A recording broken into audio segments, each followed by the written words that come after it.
The little boy from Rosario, Argentina, on behalf of every little boy wearing his shirt. Messi potentially to crown his stellar career.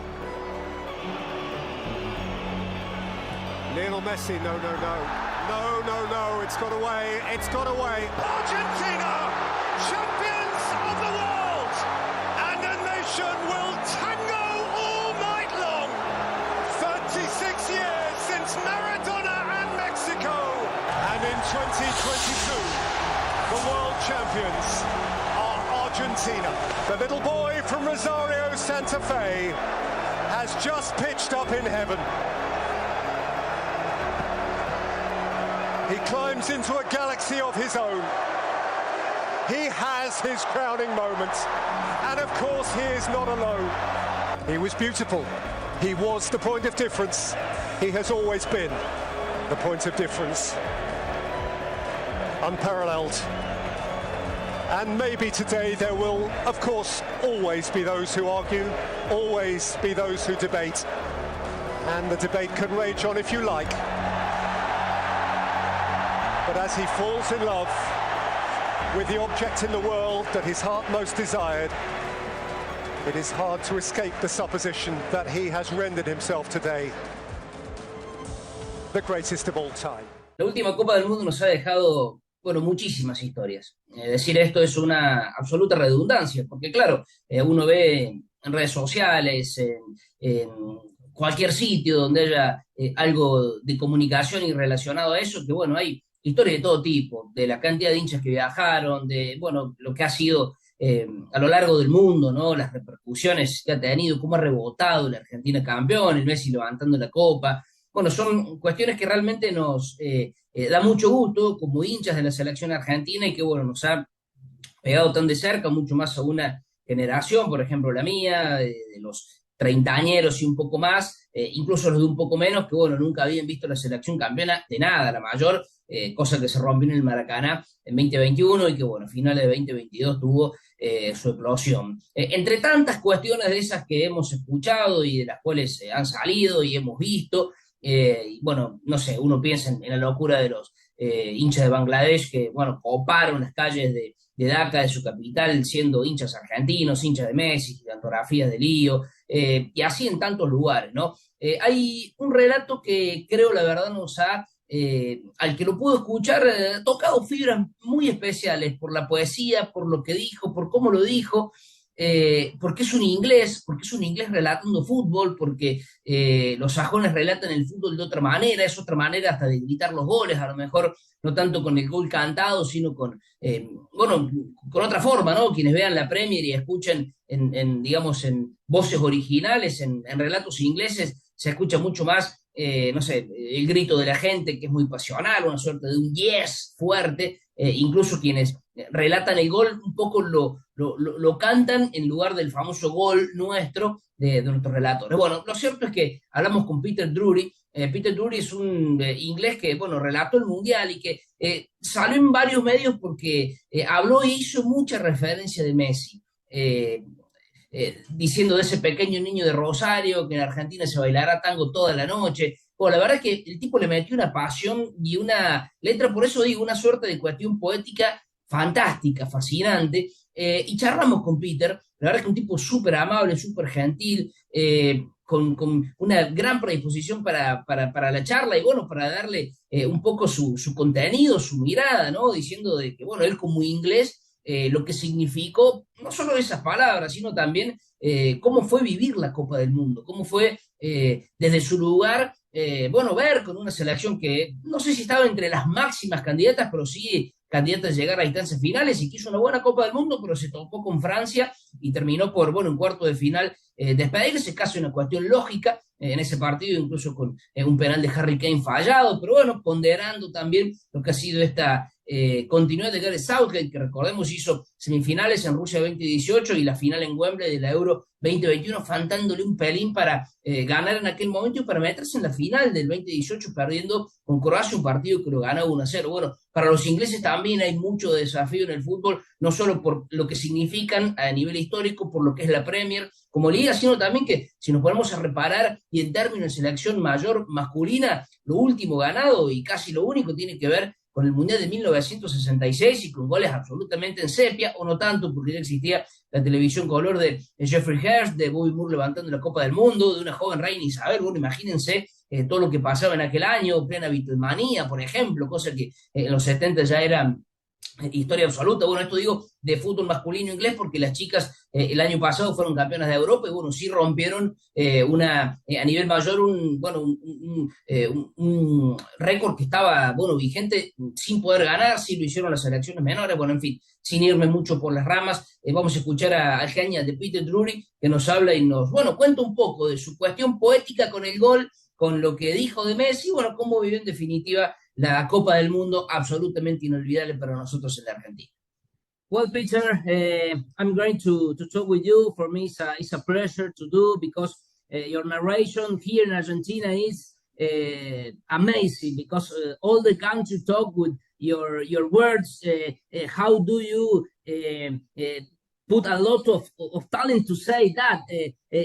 How do you see this moment for you? You mean in the World Cup final? Yes, yes.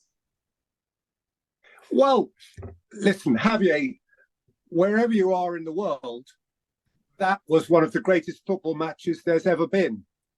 And if you put it into its complete context, it was not only the World Cup final, but it was a World Cup final which had two, one on each side, of the greatest superstars in the world. And both of the superstars shone. So Mbappe will never, ever be forgotten as the guy who scored a hat-trick in the World Cup final and lost. And Messi will never, ever be forgotten anyway.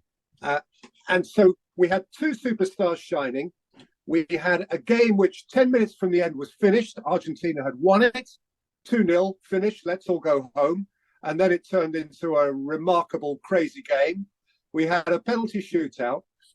On top of all of that, we had in Argentina, and I say this as an Englishman, and you know how passionate English fans are about their country. We had, I think without question, the best set of supporters at the World Cup. Argentina's supporters embraced that World Cup of all the visiting nations, really like no other. And so they produced an atmosphere and a noise and a beauty and an ambience that we could all lose ourselves in. And everybody who loves football, no matter your partisanship, no matter who you support, couldn't help but love that whole occasion where everything came together. And as someone whose job it is, like you, just to articulate football, to express yourself through football, it was a gift. It was a gift. How could you not invest yourself?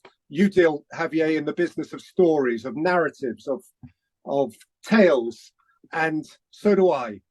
And it was just a beautiful, beautiful narrative. Mm-hmm. For you, was the better World Cup final of history?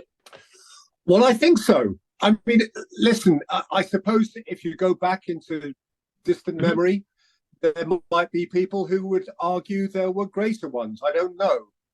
But in my lifetime, there have been some actually fairly poor World Cup finals. Obviously, as English people, you know, the greatest World Cup final will always be 1966 until we win another one. But and that could be never. But that was a year before I was born. And there, you know, of course, there have been great ones involving Argentina, involving Brazil, involving Germany. I think people talk with a lot of excitement about 1974 Holland, Germany. I think that was a bit like Cruyff World Cup and all of that, you know.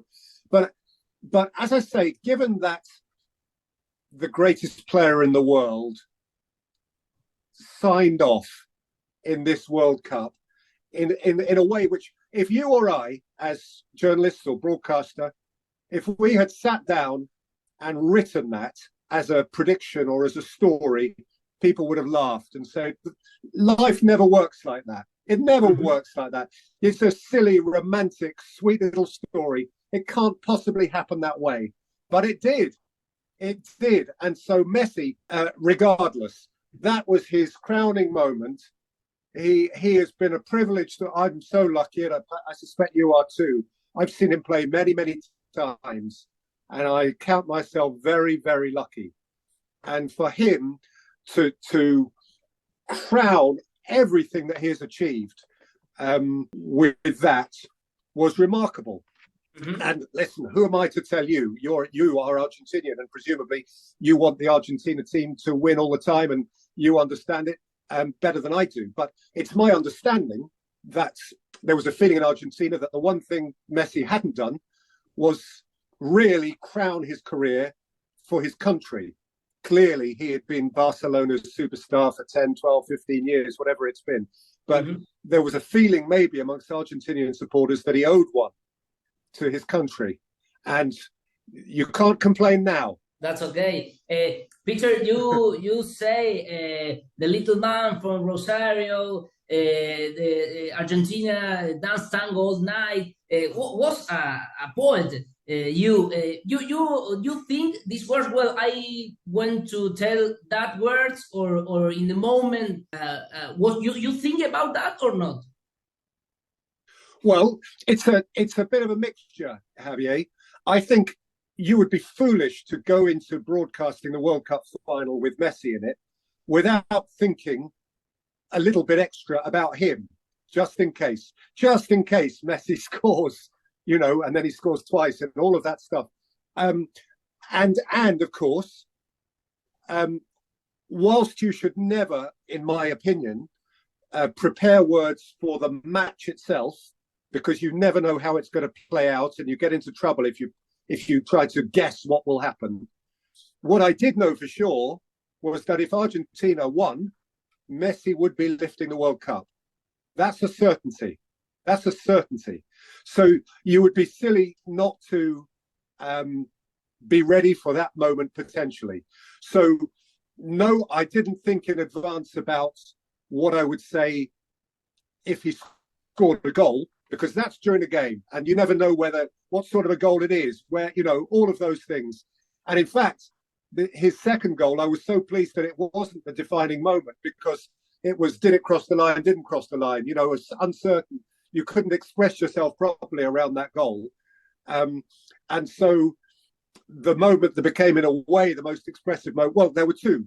One is the final penalty kick, when Argentina win, and of course, Molina scores it, but everybody knows it's Messi. Yes. And then the other moment is Messi lifting the trophy. Those are the two moments. And if Argentina were going to win, those moments were going to happen. Even if Messi had a poor game and not scored a goal, and Argentina scored with a lucky own goal after 88 minutes, 1-0, it was still going to be Messi's moment, because all he needed to do was win the World Cup.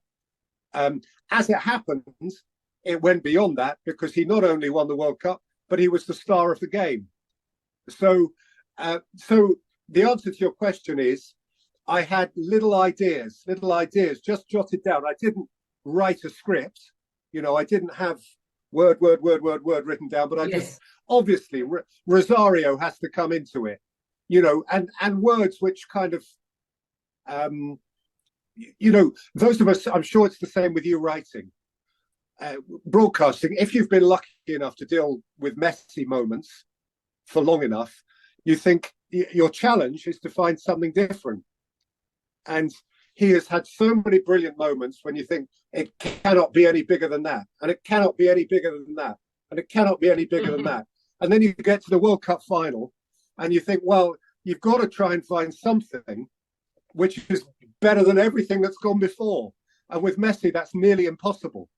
So I tried to give it some thought in order to be able, if it all works out the way it did, to express it.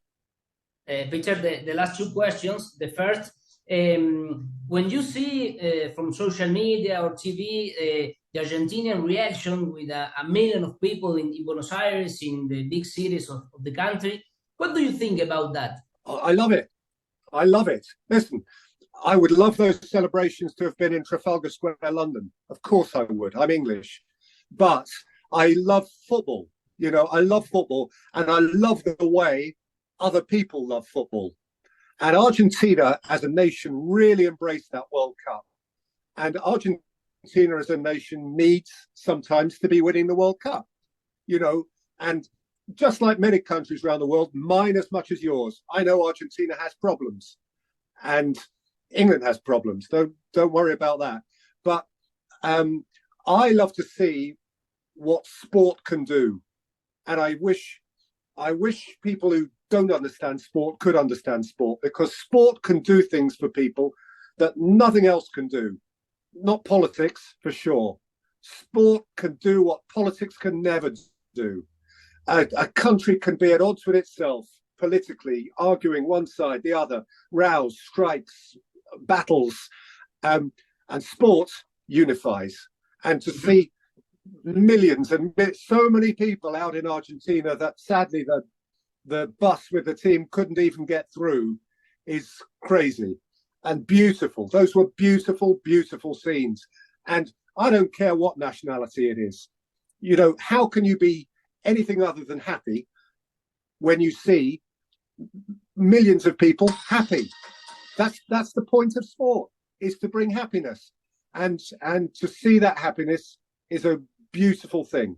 Of course. And the last question, I want to talk about the England national team. Gareth Southgate, where you with his continuing in the first team. How do you see that? I'm very pleased he's continuing. England, as you very well know, haven't achieved as much over the last 50 years as England should have done. And one of the reasons for that is that it's become, sometimes in previous times, difficult for players to play for England. It's been more of a burden than a privilege and a joy. And one of the things Gareth Southgate has done over his period is make it a privilege and a joy again. Players have looked forward to playing for England. And we've got really close now. You know, we've reached our continental, the European Championship final and lost by penalty shootout. Mm-hmm. We reached the World Cup semi-final in Russia. Russia, yes. This time against France. We lost. We lost to France in a game where we English believe we were the better team. You know, and so that happens in football. You know, in a knockout competition, you can lose a one-off game to a team that you've played well against, and it was hard to blame Gareth Southgate for that. He is, and I know him a little bit. He is just a gentleman, and he is an intelligent man, and I think most importantly, he is emotionally intelligent. He has a relationship with the players, which I think is a really healthy one. And the English public broadly have bought into that idea, that concept. And I think it's right that he gets, another chance to go on. I think it would have been a real shame. I think it was right that it was up to him whether he continued, because like all of the international coaches, he invested a lot of himself in England. And if he had said, I need to go back to my family now, I've got nothing left to give, fair enough. We as a country should shake his hand and let him go. But if he says, I've got the energy to carry on, I think we as a country should be behind him. Peter, for me, it's a pleasure to talk with you because you are an amazing guy of football. For me, it's a pleasure, a great pleasure. Greetings from Argentina. Javier, thank you so much. A real great pleasure for me to talk to you too. And genuinely, we never think people can have this conversation, but from an Englishman, great congratulations to Argentina. I'm really pleased for you, and enjoy the next 4 years, because it'll be us next time.